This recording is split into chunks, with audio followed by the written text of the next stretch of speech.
이 이야기는 몇 년 전 내가 대학생 시절 여름방학을 맞아 친구들과 함께 강원도의 작은 산촌 마을로 여행을 갔을 때의 일이다. 마을은 인적이 드문 외진 곳에 있었고 오래된 전통 가옥을 숙소로 빌렸다. 낮에는 시원한 계곡에서 물놀이를 하고 밤에는 바비큐 파티를 즐기는 여유로운 휴가였다.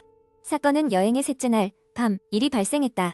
그날도 역시 신나게 바비큐를 즐기고 나서 우리는 숙소 안 작은 거실에 둘러앉아 이야기를 나누고 있었다. 그러던 중 친구 중 하나가 오싹한 제안을 했다. 근처에 폐가가 있는데 거기서 무시무시한 사건이 있었대. 무서운 이야기하면서 거기 가볼래? 호기심 많은 우리는 흔쾌히 동의했다. 자정이 가까운 시간에 손전등과 휴대전화를 챙겨 숙소에서 약 1km 떨어진 폐가로 향했다. 폐가는 마을에서도 더 깊숙한 산속에 자리하고 있었다. 풀숲을 지나 찾아간 그곳은 이미 오래전에 사람이 떠나고 방치된 듯 산기슭에 홀로 서 있었다. 낡고 퇴색한 벽에는 수많은 세월의 흔적이 묻어 있었고 문짝과 창문은 모두 부서져 있었다. 폐가 안으로 들어서자 이상한 기운이 감돌기 시작했다. 밤 공기 때문인지 집안은 섬뜩할 정도로 차가웠다. 우리는 낡은 가구들이 남아 있는 거실에 모여 앉아 각자 아는 무서운 이야기를 하나씩 풀어놓기 시작했다. 그런데 이야기가 한창 무르익어갈 무렵 방 한쪽에서 이상한 소리가 들렸다. 마치 발자국 소리 같은 규칙적인 소음이었다. 우리는 서로를 쳐다보며 불안해지기 시작했다.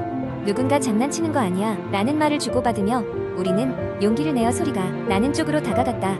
그런데 방에 들어서니 눈앞에 펼쳐진 광경에 모두 숨이 멎을 뻔했다. 빈 방 한가운데 누군가 그린 얼굴 같은 게 희미하게 떠오르는 게 아닌가. 그것은 벽지에 얼룩이 있었던 것보다 마치 벽에서 튀어나온 형상이었다. 며칠 전 연못에서 익사한 아이의 영혼이 그 집에 머문다는 이야기가 떠올라 모두 소름이 돋았다. 실체 없는 공포에 휩싸여 급히 밖으로 빠져나왔다. 달빛 아래 우리는 서로 눈만 마주치고 있었다. 이윽고 아무도 먼저 나서서 말도 못하고 겁에 질려 숙소로 달리기 시작했다. 숙소에 돌아와서도 우리는 한동안 아무 말도 없었다. 뒤숭숭한 기분으로 침실로 돌아갔지만 그날 밤은 잠을 이룰 수가 없었다. 귀기 가득한 그 폐가의 형상이 눈앞에서 사라지질 않았고 간밤에 소름 끼치는 경험에 서로의 얼굴만 바라볼 뿐이었다. 다음날 아침 우리는 마을 주민에게 어제의 일을 조심스럽게 이야기했다. 주민은 고개를 끄덕이며 뜻밖의 이야기를 들려주었다. 오래전 그 집에 사랑하던 남녀가 살고 있었고 그 여성은 불의의 사고로 목숨을 잃었단다. 그 후로 남성은 여성을 그리워하며 혼자 그 집에 살았고 얼마 후 자살하였다고 했다. 언젠가부터 그 집에 기묘한 기운이 돈다는 소문이 퍼지기 시작했단다. 여행이 끝난 후 우리는 그날 밤 폐가에서 겪었던 일을 다시는 언급하지 않았다. 그러나 때때로 한밤중에 침대를 누울 때마다 그날이 떠오르곤 한다. 겨울이 와서 창밖에 낙엽이 사각거릴 때면 그때의 소리와 그 형상이 선명하게 떠오른다. 사람들은 각자가 믿고 싶은 것만을 믿지만 나는 그날 밤의 경험이야말로 우리가 이해할 수 없는 차원의 일임을 믿게 되었다. 두 번째 이야기. 어느 여름날의 밤 한여름의 기묘한 사건. 그해 여름은 유난히도 더웠다. 도심의 열기 속에 지친 사람들은 잠시나마 자연 속으로 피신하고자 했고 나 역시 대학 친구들과 함께 산속에 위치한 작은 펜션으로 여행을 떠났다. 그곳은 예전에 한번 가본 적이 있는 곳으로 맑은 공기와 아름다운 자연이 마음을 가라앉게 하는 그런 곳이었다. 펜션은 외딴 곳에 위치해 있어 주변에 다른 건물이나 사람이 거의 없었다. 도착한 첫날은 별다른 일 없이 빠르게 지나갔다. 친구들과 바비큐를 하고 쏟아질 듯한 별을 구경하며 담소를 나눴다. 피로가 몰려와 모두가 잠자리에 들 때쯤 침대에 누운 나는 이상한 기분에 사로잡혔다. 이유를 알 수 없었지만 불안감에 잠을 설쳤다. 다음 날 우리는 근처의 작은 산을 등반하기로 했다. 산행은 순조로웠고 정상에서 내려다보는 풍경은 그야말로 장관이었다. 하지만 내려오는 길에 미처 주의 깊게 경로를 확인하지 않은 우리는 길을 잃고 말았다. 겁이 난 우리는 급히 발걸음을 옮겼고 마침내 길을 찾아 내려올 수 있었다. 그런데 그때부터 이상한 일이 벌어지기 시작했다. 펜션으로 돌아오는 길에 잊고 있던 우리 중 하나가 이렇게 물었다. 혹시 아까 산속에서 나무들 사이로 지나가는 사람 봤어? 우리는 모두 그 말을 듣고 순간적으로 소름이 돋았다. 아무도 그런 사람을 본 기억은 없었기 때문이다.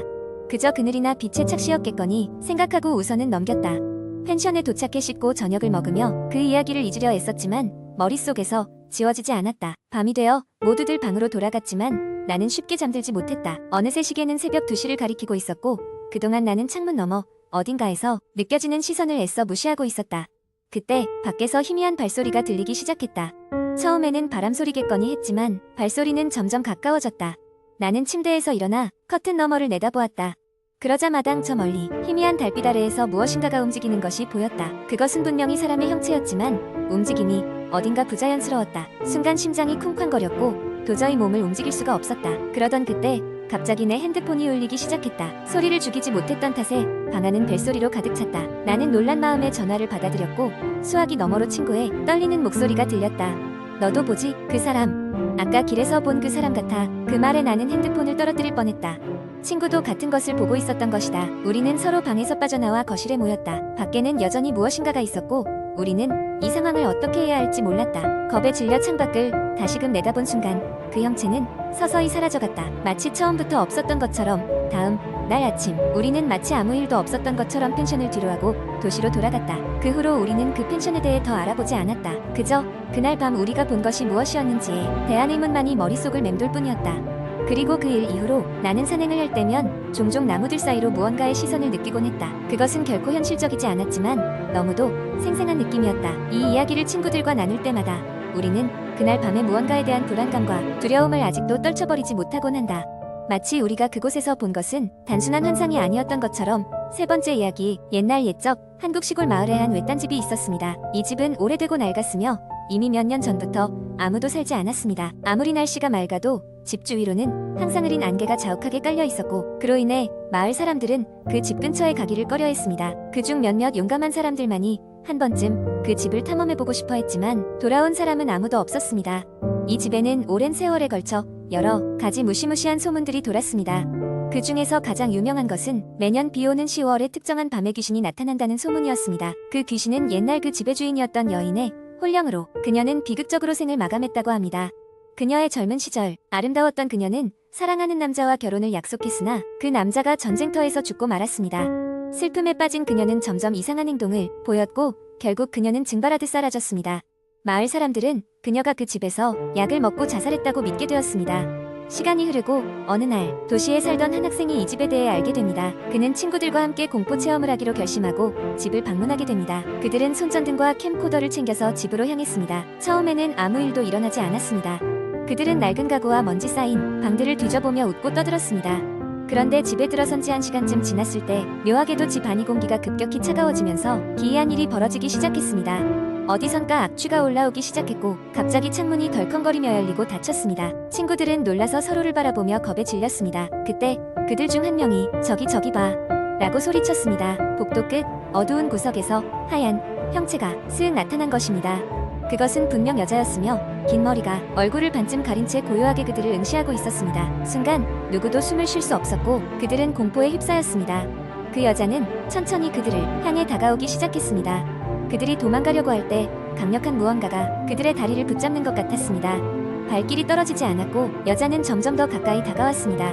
그녀의 얼굴은 흐릿하게 보였지만 비극과 슬픔으로 가득 차 있었습니다. 그리고 그녀가 바로 눈앞까지 다가왔을 때 그들은 고막이 터질 듯한 비명이 울려 퍼졌습니다. 마침내 극심한 공포에 사로잡혀 그들은 드디어 정신을 차리고 필사의 힘을 다해 그곳을 빠져나왔습니다. 달리고 또 달려 어느새 집 밖으로 나왔을 땐 이미 해가 떠 있었고 그들은 자신들이 살아남았다는 사실에 안도했습니다. 그 집에서의 경험에 대해 묻는 사람들에게는 입을 닫고 많은 시간이 지나야 겨우 그 실화를 털어놓을 수 있었습니다. 하지만 시간이 지날수록 그들은 점점 이상하게 변해갔습니다. 한 사람씩 감기 같은 증세로 병원에 입원하게 되었고 심리적인 불안과 환각에 시달리기 시작했습니다. 급기야 한 친구는 악몽 속에서 그 여자가 다시 나타났다고 말하며 밤낮으로 공포에 휩싸여 잠을 잘 수 없게 되었습니다. 결국 그 사건 이후 그들은 모두 서로의 연락을 끊고 완전히 다른 삶을 살아가게 되었습니다. 마을 사람들은 아직도 그 집 주위에 대해 말을 아낍니다. 일부는 귀신의 존재를 믿지 않지만 그곳에 가려고 하는 사람에게는 숱한 만류를 하곤 합니다. 그리고 그 집은 여전히 그 자리에 남아 세월의 흐름 속에서도 변함없이 서 있습니다. 해마다 무용담과 공포 이야기가 추가되면서 그 집은 점점 더 전설의 장소로 자리 잡아가고 있는 듯합니다.